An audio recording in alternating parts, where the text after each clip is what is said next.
திண்டுக்கல் மாவட்டம் சாணார்பட்டி காவல் நிலையத்தை முற்றுகையிட்டு கண்டன கோஷங்கள் எழுப்பிய தமிழக வெற்றிக் கழகத்தினரால் பரபரப்பு. நீதிபதியை அவதூறாக முகநூலில் பதிவிட்ட திண்டுக்கல் தவேகா தெற்கு மாவட்ட செயலாளர் கைது. தவேகா திண்டுக்கல் மாவட்ட தெற்கு செயலாளர் எஸ்.எம். நிர்மல்குமார் சமூக வலைதளங்களில் நீதிபதி குறித்து மாண்புமிகு நீதிபதி அவர்கள் திரு ஸ்டாலின் அவர்களுக்கு செம்பு தூக்கி என அவதூறாக பதிவுகள் செய்திருந்தார்.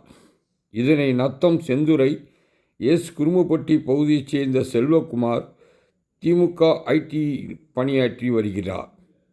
சாணார்பட்டி காவல் நிலையத்தில் அளித்த புகாரின் அடிப்படையில் சாணார்பட்டி போலீசார் நிர்மல்குமாரை தொலைபேசியில் தொடர்பு கொண்டு தங்கள் மீது புகார் ஒன்று வந்துள்ளது, அதனை விசாரணை செய்ய வேண்டும் என கூறி நிர்மல்குமாரை அழைத்ததின் அடிப்படையில் நிர்மல்குமார் சாணார்பட்டி காவல் நிலையத்துக்கு வருகை தந்த பொழுது நிர்மல்குமாரை கைது செய்து விசாரணை நடத்தி வருகின்றனர்.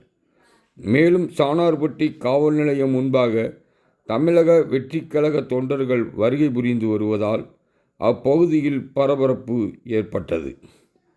இதனைத் தொடர்ந்து மத்திய தமிழக வெற்றிக் கழக நிர்வாகியான நிர்மல்குமாரை கைது செய்து விசாரணை மேற்கொண்டு வரும் காவல்துறையினர் விசாரணை என்ற பெயரில் நீண்ட நேரம் ஆகியும் விசாரணையை முடிக்காமல் காலதாமதம் ஆக்கிக்கொண்டு நீதிமன்றத்தில் ஆஜர்படுத்தாமல் இழுக்கெடுக்கப்பட்டதாகவும், அதேபோல் முகநூலில் திமுகவைச் சேர்ந்த பிரமுகர்கள் தமிழ் மாதவன், சிவக்குமார், நோயல், வினித்ராஜ், ஜாபர் அலி ஆகியோர்கள் நிர்மல்குமார் அவர்களை குடும்பத்தாரையும் அவதூறாக பேசியிருப்பதால் அவர்கள் மீதும் நடவடிக்கை எடுக்க வேண்டும் என புகாரின் கொடுத்த அடிப்படையில் இதுவரை நடவடிக்கை எடுக்கவில்லை. 100க்கும் மேற்பட்ட தமிழக வெற்றிக் கழகத்தினர் சாணார்பட்டி காவல் நிலையத்தை முற்றுகையிட்டு கண்டன கோஷங்கள் எழுப்பினர்.